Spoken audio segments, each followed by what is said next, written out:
मथुरा जनपद की जिला कांग्रेस कमेटी ने गुरुवार को कलेक्टर कार्यालय पर पहुंचकर उत्तर प्रदेश महामहिम राज्यपाल के नाम एक ज्ञापन जिलाधिकारी की अनुपस्थिति में सिटी मजिस्ट्रेट राकेश सिंह को सौंपा। ज्ञापन में उन्होंने कहा कि बीती 18 दिसंबर को विधानसभा के कांग्रेस कार्यक्रम में पुलिस लाठीचार्ज में मारे गए प्रभात पांडे की मृत्यु की न्यायिक मजिस्ट्रेट जांच एवं बिगड़ती कानून व्यवस्था के संबंध में ज्ञापन सौंपा। वहीं उन्होंने कहा कि 18 दिसंबर को भारतीय कांग्रेस के निर्देशन पर प्रदेश कांग्रेस द्वारा जनहित की समस्याओं को लेकर सरकार का ध्यान आकर्षित करने के लिए विधानसभा का घेराव कार्यक्रम किया गया था। इस दौरान पुलिस के द्वारा किए गए लाठीचार्ज में प्रदेश के युवा सचिव प्रभात पांडे की मौत हो गई, जिसमें उन्होंने आरोप लगाते हुए कहा कि भाजपा उल्टे कांग्रेसियों को ही इसमें फंसाने का कार्य कर रही है, जिसमें उन्होंने निष्पक्ष न्यायिक जांच की मांग की है। आपने देखा हुआ उत्तर प्रदेश की जन समस्याओं को लेकर आदरणीय अजय राय, आदरणीय अविनाश पांडे के नेतृत्व में 18 दिसंबर को विधानसभा का घेराव किया गया था, जिसमें पुलिस ने शांतिपूर्ण तरीका से जो आंदोलन कर रहे थे उन पर लाठीचार्ज किया।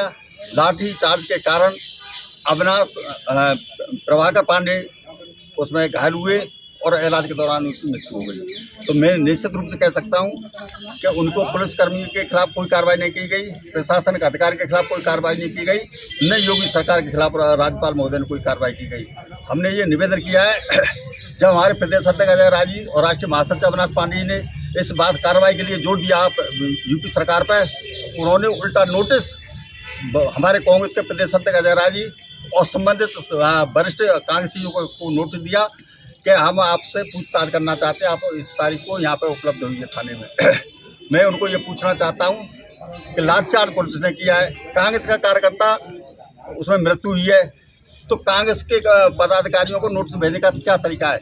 तो निश्चित रूप से ये कांग्रेस के जो कार्यकर्ता है प्रभाकर पांडे, उसको मृत्यु को जांच नहीं करना चाहते। कांग्रेस पार्टी ने पूरे उत्तर प्रदेश में आज जिला मुख्यालय में प्रदर्शन रखा है शांतिपूर्ण तरीका से, और उन्होंने मांग की है कि इसकी न्यायिक मजिस्ट्रेट न्यायिक अधिकारी द्वारा सुप्रीम कोर्ट के या हाई कोर्ट के रिटायर्ड जज या प्रेजेंट जज के द्वारा इसकी जांच कराई जाए। उत्तर प्रदेश सरकार के किसी भी अधिकारी पर हमारा कोई विश्वास नहीं है। ये निश्चित रूप से ये मान लो कांग्रेस के कार्यकर्ताओं को फंसाने का काम कर रहे हैं, उन पर उल्टा मुकदमा लगाने का काम कर रहे हैं। ये जांच पुलिस की संदिग्ध है। इससे निश्चित रूप से प्रतीत होता है कि योगी सरकार बदले की भाव से काम कर रही है और न्याय की कोई उम्मीद नहीं है। ऐसी सरकार को राज्यपाल महोदय को चाहिए तुरंत बर्खास्त कर देना चाहिए। आपने देखा होगा संसद में भी माननीय राहुल गांधी ने डॉक्टर भीमराव अम्बेडकर के द्वारा बनाए हुए संविधान को और डॉक्टर भीमराव अम्बेडकर के किस तरह अपमानित किया गृहमंत्री ने अमित शाह ने। जब राहुल गांधी ने इस मांग को संसद में उठाया तो उनके साथ धक्का-मुक्की की गई और माननीय खड़गे जी राष्ट्रीय अध्यक्ष हैं, उनको चोट आई और भारतीय जनता पार्टी के जानबूझकर पूर्व षड्यंत्र के तहत सांसदों को अस्पताल में भर्ती कराया, जो नितांत गलत है।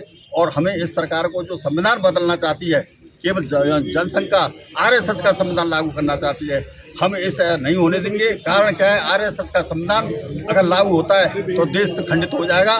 भाई से भाई को लड़ा, जाति से जाति को, धर्म से धर्म को। कांग्रेस पार्टी ने लाखों की संख्या में देकर इस देश को कुर्बानी देकर इसको अंग्रेजी स्वतंत्र कराया है। तो हम ये कह सकते हैं कि आज अंग्रेजी रूपी सरकार मोदी चला रहे हैं, तो उसको फाड़ फेंकने के लिए कांग्रेस के कार्यकर्ताओं को संघर्ष की क्षमता जागृत करनी होगी और हम लड़ाई लड़ेंगे। और इसी को लेकर हम 4 जनवरी को एक विशाल, जिसमें लगभग 5000 कार्यकर्ता और जनता उपस्थित होगी, विकास मार्ग से, मार्केट से, महात्मा गांधी की प्रतिमा से, आदरणीय महेश पाठक जी, आदरणीय प्रदीप माथुर जी और कांग्रेस पार्टी के कार्यवाहक जिलाध्यक्ष भगवान सिंह वर्मा के नेतृत्व में जिला मुख्यालय पर लगभग 5000 कार्यकर्ताओं का जो समूह उड़ेगा और निश्चित रूप से हम उसने इसके पूरे कलेक्ट्रेट की तालाबंदी कर देंगे। हमने सालों हो गए ज्ञापन देते हुए, न तो पानी की टंकी के 3 मरे उनकी कोई जांच हुई, न कोई कर्मचारियों के खिलाफ, जलने हुए कर्मचारियों के खिलाफ कार्रवाई हुई। राया में पटाखा कांड हुए थे, 14 मरे, उसमें फायर ब्रिगेड के खिलाफ और विद्युत विभाग के अन्य खिलाफ कोई भी कार्रवाई नहीं हुई। तो ये सभी समस्या को, और देखा आपने प्रदेश में मथुरा में बंदरों का कितना आतंक है, यमुना कितनी प्रदूषण है, महंगाई, बेरोजगारी, भ्रष्टाचार सीमा पर, महिलाओं पर अत्याचार हो रहा है, महिलाओं की हत्या हो रही है, किसान आत्महत्या कर रहे हैं, रोजगार कोई मांगता है तो उस लाठी करके मुकदमा लगाकर उसको जेल भेज दिया जाता है।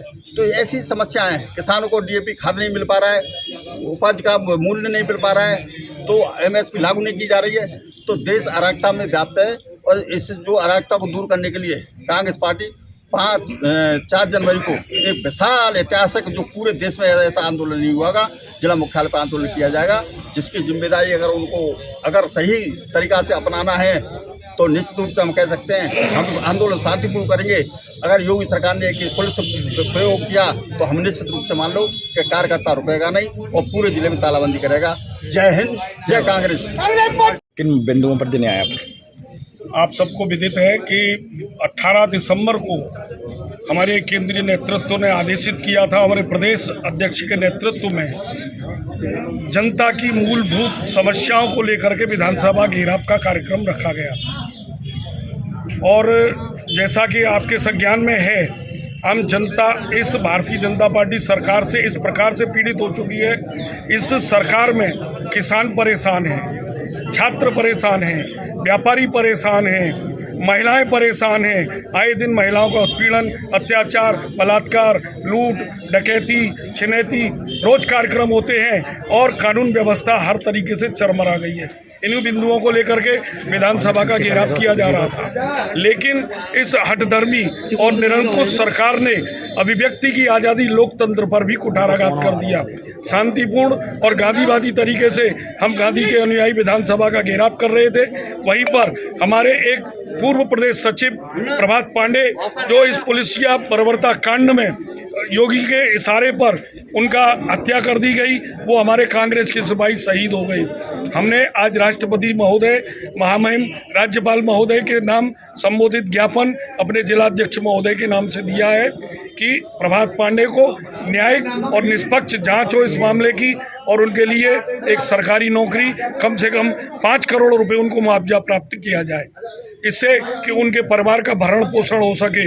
और पुनः आपके चैनल के माध्यम से कहते हैं कि अगर मूलभूत जनता की समस्याएं, चाहे वो किसान की हो, चाहे व्यापारी की हो, चाहे छात्र की हो, चाहे महिलाओं की हो या कानून व्यवस्था की हो, अगर ये सरकार नहीं चेतती है तो आगामी 4 तारीख को हम बहुत बड़ा आंदोलन करेंगे। उसकी जिम्मेदारी केंद्र सरकार की और प्रदेश सरकार की होगी।